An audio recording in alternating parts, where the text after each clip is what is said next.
Zygote, Golem made of human corpses, explained, a sci-fi masterpiece that deserves a full-length movie. Neill Blomkamp is a unique director. His directorial vision, imagination, and cinematic techniques are by far one of the most innovative. You may ask how? Well, do you know how scientists, inventors, and Iron Man make prototypes before creating the final product?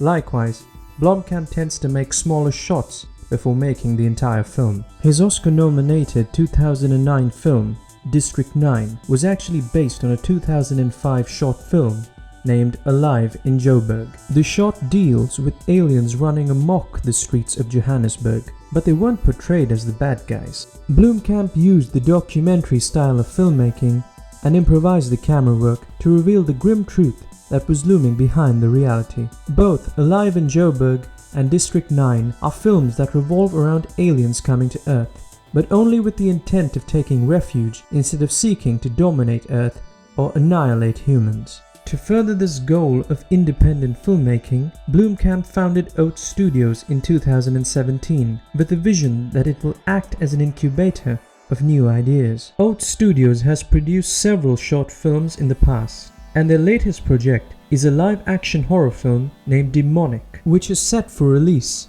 later this year. The studio throws open these films to public viewing so that the studio can decide if it is worth expanding the project into a full-length film. Zygote was one such experiment. Without further ado, let us quickly get into the who's who of the film. Before we go into our explanation, we have a very small request. If you like our content, please support us by subscribing to our channel.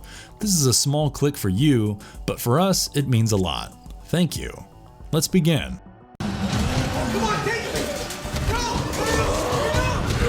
Zygote revolves around Dakota Fanning as Barclay and Jose Pablo Castillo as Quinn.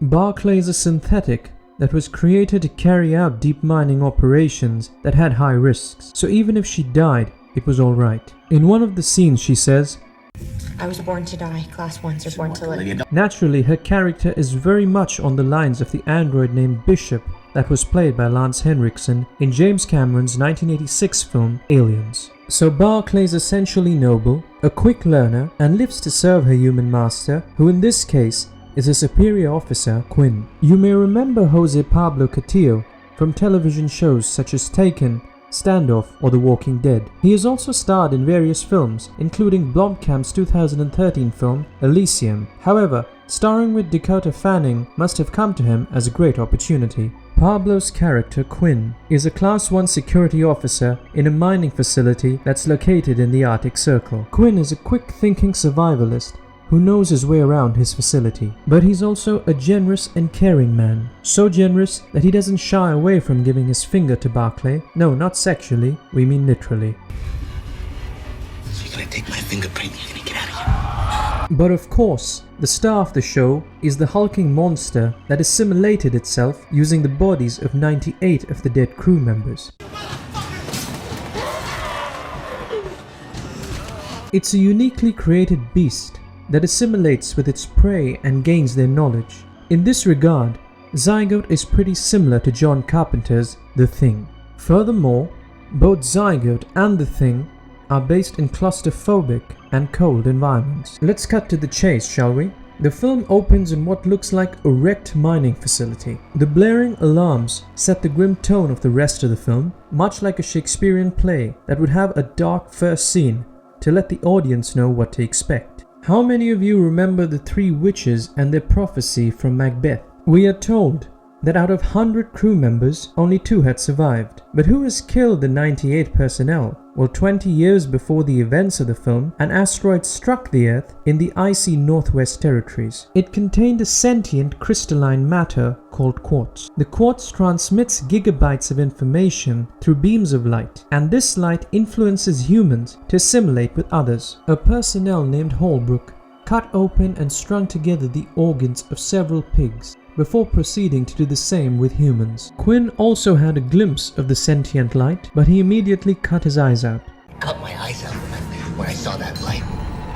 The film has some gory scenes, like Quinn's sitting on the floor with empty eye sockets and his eyes lying on the floor. Sometime after he carved out his eyes, Barclay finds Quinn, and the two of them strive for survival. Quinn doesn't seem to share the belief of his superiors that the canary class or synthetics are inferior to humans. He orders Barclay to eat and keep herself hydrated. Take this, drink the rest of it. Go on. And an MRE too. Quinn figures that the monster would ultimately find them at the mining site, or the steam tubes that keep the facility warm would go defunct and they'd succumb to the cold. He decides that they should go to the heavily armored corporate vault, which has a kitchen filled with food and other supplies. They'd wait there until help arrived, but it's a long way to the vault, at least with the chilling ice and a monster with 392 limbs and 98 pairs of eyes. And on the other hand, our boy Quinn has no eyes. So he teaches Barclay how to shoot a gun in case they come face to face with the Zygote. Now, it's gonna kick when you fire. No more than the pneumatic drills you're used to. They leave the mining facility and make a move towards the corporate vault. That's when two of the most beautiful events happen. The beautiful Dakota Fanning picks up the gun and shoots at what can only be described as one of the most hideous things that have ever graced our screens. She empties 2 entire magazines on it, and man, she never seemed to miss even once. Good job, Fanning. They manage to briefly evade the Zygote and arrive at a large kitchen. Barclay learns from Quinn that her entire life was a lie. She wasn't a synthetic, but a human who was purchased by the company when she was just 2 weeks old. Company bought you when you were 2 weeks old. The company brainwashed her into believing that she was a synthetic. The scene is nothing lesser than a big blow to the mining companies that often take illegal mining operations that often lead to the deaths of miners, and in worst cases, more immense tragedies like wildfires. Quinn had seen the light from the sentient alien matter, and the effects were now taking a toll on him. There's something wrong inside of me. I'm telling you, I can feel it. There's something wrong.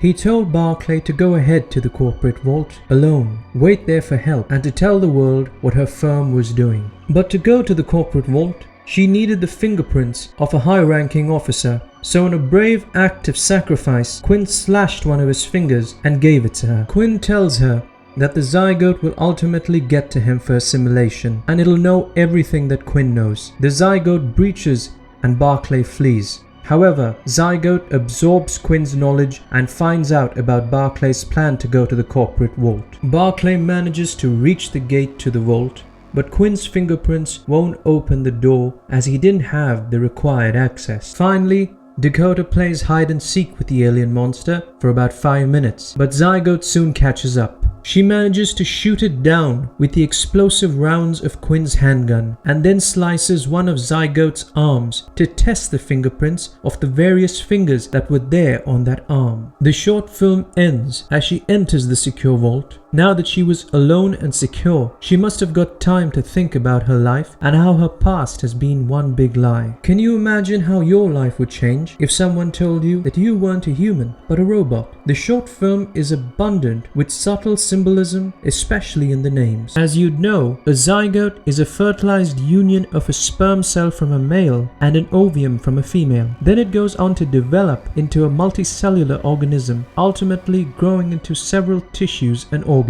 Blomkamp's Zygote does something similar. It takes refuge in one of the crew members and he goes on a killing spree, gradually assimilating and absorbing the body parts of others to become a hideous creature with hundreds of limbs. Furthermore, it has a head that looks like Medusa's, only instead of snakes, Zygote has the eyes of its victims. Secondly, the father of oxygen therapy, John Scott Haldane, suggested in 1911 that miners should use canaries as sentinel species to check for poisonous gases like carbon monoxide, etc. The canaries require a very high amount of oxygen to maintain their flight and are extremely vulnerable to air pollution. So in a way, Haldane's idea was that the little birds were born to die. Now Dakota Fanning's character of Barclay is a canary class miner. It means that she and others like her would go deep into the mines and check for poisonous gases in the depths of the asteroid.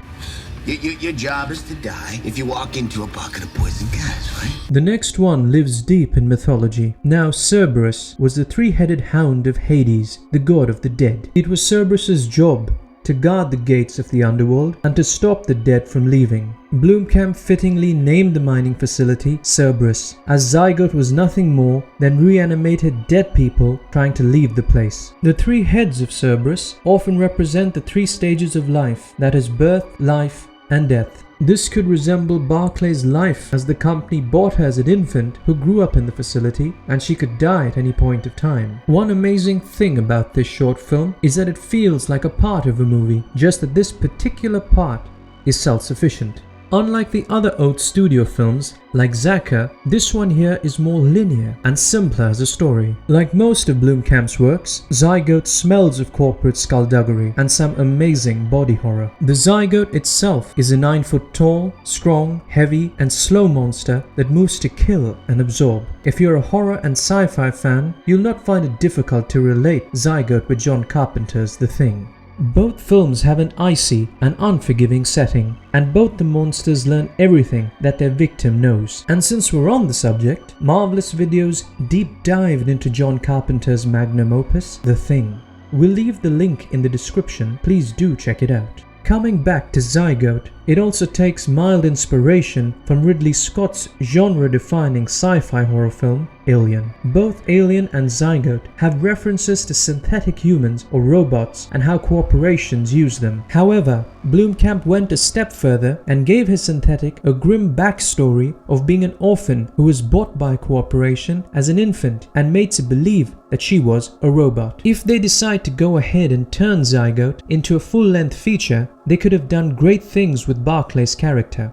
The short film looked visually stunning with some great camera work and direction. However, the only drawback that remained was the choppy and blurry sound. It kept stopping us from really getting into the feel of the film. We understand that it's not big budget work, but when they could manage to cast the Twilight star, Dakota Fanning, they could have spent some more into improving the sound quality. But if seen from the frame of reference of a body horror and sci-fi film, Zygote does the trick and deserves to be recommended. The visual effects are top-notch, although these great monsters work better with special effects and animatronics. The Zygote is an alien made out of human limbs, but it is not at all anthropomorphic. It's simply a hideous, slow, and powerful monster. So they used a stuntman on stilts for the purpose of cinematization and to give the crew and actors a frame of reference. Coming to the character development, Quinn's character gets lost because of how much he tells the audience